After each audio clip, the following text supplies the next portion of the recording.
Baik, selamat berjumpa lagi dengan saya, Andi Wapa, mahasiswa program studi pendidikan dasar di program Prakasarjana Universitas Pendidikan Indonesia. Baik, tidak lupa saya hormati kedua dosen saya, Bapak Profesor Dr. Imade Candiasa bersama dengan Bapak Profesor Dr. Iwayan Widiana, serta rekan-rekan mahasiswa yang selalu memberikan support kepada saya juga hormati dan saya banggakan. Baik, di sini saya akan mencoba menjelaskan menggunakan aplikasi SPSS dengan tugas menganalisis dari judul dan data yang sudah saya gunakan. Baik, di sini saya akan share screen mengenai data yang sudah saya buat. Ini beberapa data. Yang pertama itu Y merupakan hasil belajar, kemudian A itu merupakan model pembelajaran. Nah, di situ kenapa saya berikan A1 dan A2? Karena untuk mempermudah membedakan antara hasil belajar yang pertama dan hasil belajar yang kedua. Sedangkan A ini merupakan model A yang pertama ini menggunakan model pembelajaran creative problem solving, kemudian A yang kedua adalah menggunakan model problem solving. Ini data-datanya. Kemudian di dalam ANAFA satu jalur, di sini saya akan mencoba menguji normalitas sebagai uji prasyarat dan menguji uji homogenitas. Karena untuk prasyarat uji ANAFA satu jalur itu harus melalui uji normalitas dan uji homogenitas. Kemudian di uji normalitas rekan-rekan mahasiswa, di sini itu apabila data signifikansinya lebih besar dari data 0,05, maka data berdistribusi normal. Kemudian jika signya lebih besar dari 0,05 atau kurang dari 0,05, maka data berdistribusi tidak normal. Kemudian untuk uji homogenitas juga sama. Apabila lebih besar dari 0,5 maka datanya itu homogen. Kemudian kalau tidak kemudian kalau kurang dari 0,05 maka datanya tidak homogen.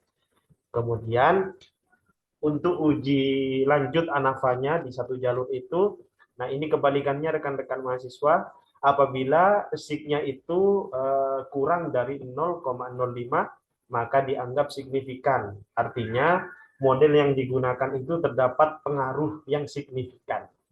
Kemudian jika signya itu lebih besar dari 0,05 maka dianggap tidak signifikan. Artinya model yang kita gunakan itu tidak terdapat pengaruh terhadap hasil belajar IPS. Baik, data-data seperti ini merupakan format tergantung dari mahasiswanya, tergantung dari kita apakah mau menggunakan format seperti ini. Tetapi saya menggunakan format seperti ini rekan-rekan mahasiswa untuk mempermudah dalam memindahkan data ke aplikasi SPSS. Baik, karena tidak bisa nge-share sekaligus dengan dua layar, maka saya akan stop sharing dulu di Excel-nya. Selanjutnya kita mencoba analisa menggunakan SPSS.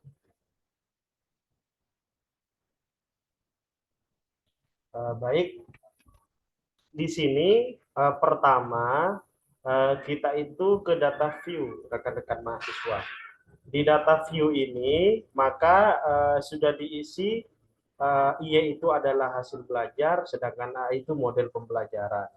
Kemudian untuk di label ini kita isi hasil belajar IPS. Kemudian di label yang satunya ini model pembelajaran. Kemudian di values kita untuk hasil belajar kita non saja. Kemudian di values kita isi dua sesuai dengan model yang kita gunakan. Satu model CPS, yang kedua model PS. Ya, saya singkat saja untuk mempermudah rekan-rekan mahasiswa. Kemudian untuk hasil belajar kita skill aja, di measure ini kita skill, kemudian untuk model pembelajaran kita menggunakan nominal. Baik, setelah variabel view kita isi sesuai dengan yang kita butuhkan, maka kita langsung ke view data. Nah, ini merupakan data yang sudah dibuat rekan-rekan mahasiswa. Jadi, ini kan datanya sebanyak 20. Jadi, nomor 1 sampai 20 ini adalah hasil belajar IPS dengan menggunakan model creative problem solving. Kemudian dari data 21 sampai 40, maka itu merupakan hasil belajar IPS dengan menggunakan model problem solving. Kemudian untuk menganalisis datanya ini kita langsung masuk saja ke analyze. Kemudian setelah analyze kita kan mau mencari tentang uji normalitas data. Maka kita masuk saja ke descriptive statistik. Kemudian kita pilih explore. Nah, setelah kita pilih explore, lalu kita lihat di plotnya itu kita centang normality plot with test. Kemudian kita continue, lalu kita klik OK. Oke, kemudian, nah ini merupakan data yang kita dapatkan, yaitu kita melihat di test of normality. Kemudian, kalau ingin melihat data selanjutnya, maka seperti yang tadi sampaikan bahwa apabila data lebih besar dari 0,05, maka data itu berdistribusi normal. Baik, kita lanjutkan ke selanjutnya. Kita tutup dulu, kita langsung ke uji homogenitas. Seperti biasa, kita ke analyze, kemudian setelah analyze itu kita ke general linear model, kemudian dependent variable itu hasil belajar IPS, nah, di sini saya tulis IPAS, kemudian fixed factor itu model pembelajaran. Lalu kita pilih option, kemudian setelah pilih option kita klik homogenitas tes, dan kita apabila perlu deskripsinya langsung kita klik juga deskriptif statistik, kemudian continue. Setelah continue kita klik OK. Kita tunggu. Maka untuk hasil dari homogenitas kita bisa melihat di Levine test of equality of error variance. Di sini itu sudah sesuai dengan yang diharapkan, sudah homogen begitu ya, karena lebih besar dari 0,05, yaitu signya sebesar 1,00. Kemudian setelah kita selesai menguji normalitas dan homogenitas, maka kita akan menguji lanjut ANAVA. Seperti biasa, rekan-rekan mahasiswa menguji ANAVA ini kita kebalikannya dari uji normalitas dan homogenitas. Apabila datanya itu kurang dari 0,05 maka dianggap signifikan. Pertama kita pilih analyze, kemudian kita ke general linear model, lalu kita pilih univariate, kemudian hasil belajar IPAS itu dimasukkan atau IPS dimasukkan ke dependent variable, kemudian model pembelajaran kita masukkan ke fixed factor, kemudian kita pilih post hoc, lalu di faktor ini A ini pindahkan sebentar, A ini pindahkan ke post hoc test for, di sini dipindahkan ke yang kotak yang kanan, kemudian kita pilih centang di Taki, uji Taki, kemudian kita klik continue, lalu kita klik OK. Nah, kemudian untuk melihat apakah data hasil belajar itu dengan menggunakan kedua model apakah terdapat signifikan, maka kita melihat dari hasil test of between subject effect. Nah, ternyata dari hasil analisis ANAFA satu jalur, hasil belajar yang didapatkan atau data sementara yang didapatkan itu tidak terdapat signifikan karena signya itu lebih besar dari 0,05. Demikian Bapak Prof atas penjelasan cara penggunaan aplikasi SPSS dan juga rekan-rekan mahasiswa yang lain. Mohon juga masukannya apabila terdapat kesalahan mengenai apa yang sudah kami coba paparkan. Selanjutnya saya akan menjelaskan penggunaan ANAFA 2 jalur di video berikutnya. Terima kasih.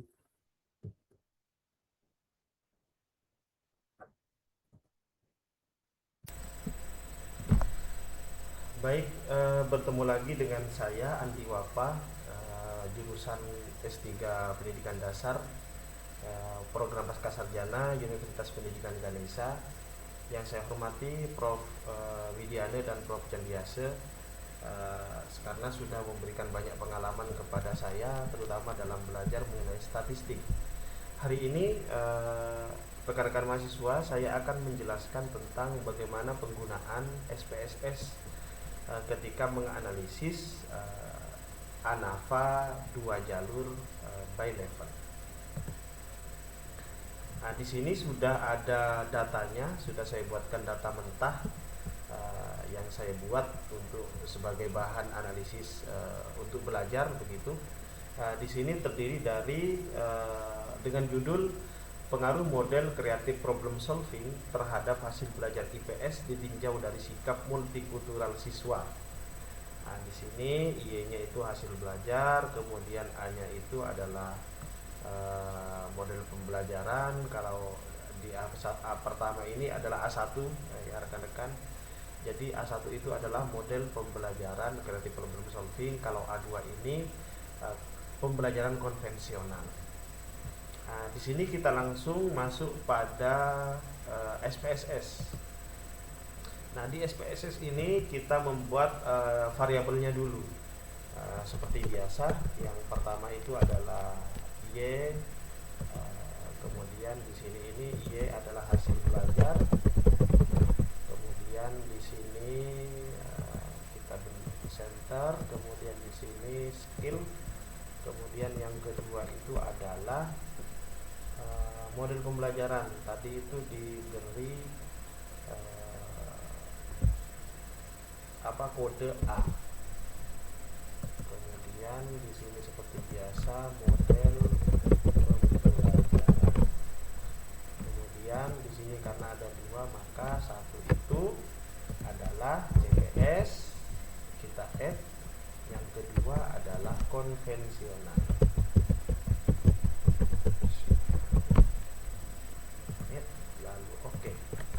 Kemudian di sini seperti biasa center, kemudian di sini nominal. Kemudian di sini adalah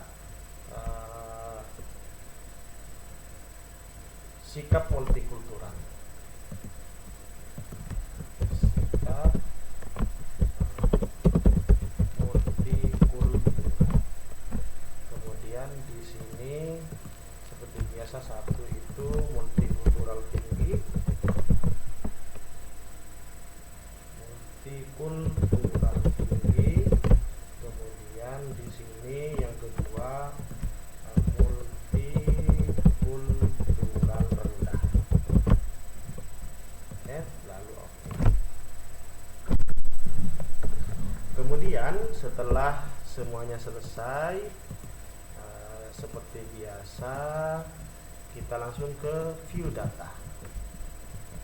Di sini tinggal memindahkan data yang sudah dibuat di Excel, teman-teman.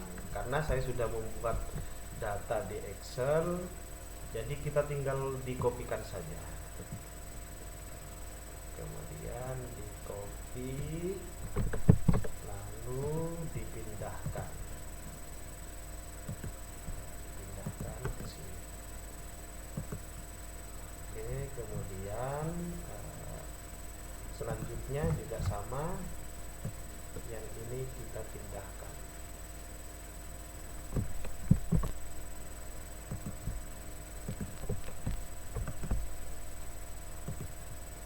Nah, di sini karena datanya sudah lengkap semua, maka seperti biasa untuk di ANAVA 2 jalur, di sini juga ada uji prasyarat, yaitu uji prasyarat yang pertama, sebentar ini saya tulis dulu, adalah uji normalitas dan uji homogenitas. Kita coba langsung menguji normalitas data, apakah datanya berdistribusi normal atau tidak. Seperti biasa kita deskriptif, statistik, kemudian explore. Seperti biasa hasil belajar kita di dependent list, kemudian ini model pembelajaran ke fix factor.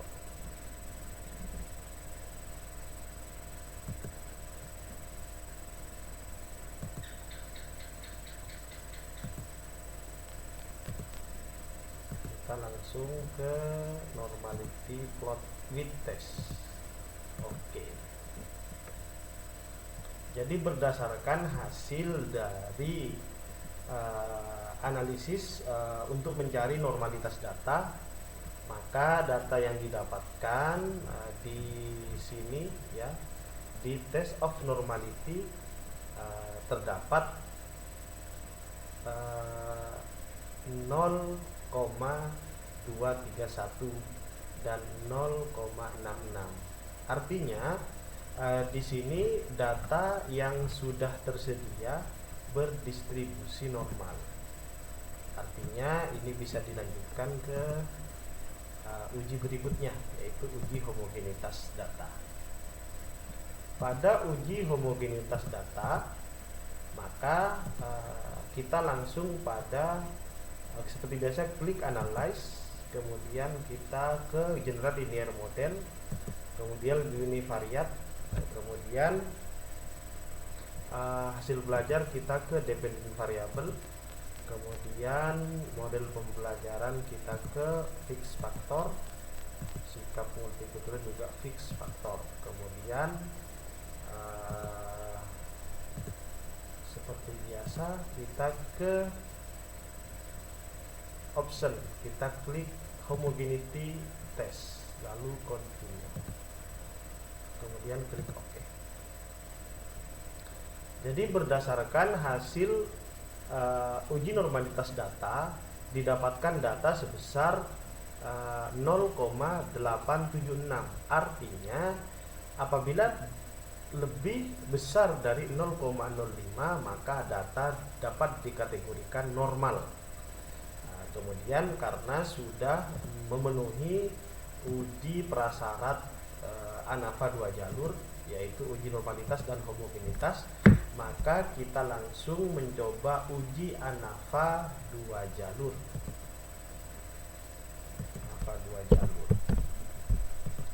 Pertama seperti biasa kita ke SPSS dulu, kemudian kita analyze. Setelah analyze seperti biasa kita ke general linear model, univariate, kemudian kita ke post hoc. A ini dimasukkan, kemudian B juga dimasukkan, kemudian kita uji taki, lalu continue, lalu OK. Nah di sini rekan-rekan ternyata dari hasil uji ANAVA 2 jalur by level didapatkan adalah corrected model yang pertama besarannya adalah A dan B itu sebesar 0,000. Artinya terdapat pengaruh penerapan model creative problem solving terhadap hasil belajar IPS ditinjau dari sikap multikultural siswa. Nah, sedangkan untuk A dan B di sini tidak terdapat interaksi. Nah, demikian yang dapat saya jelaskan untuk pengujian analisis ANAVA 2. Demikian Prof, apabila ada kesalahan penginputan data, mohon pencerahan dan saya ucapkan banyak terima kasih.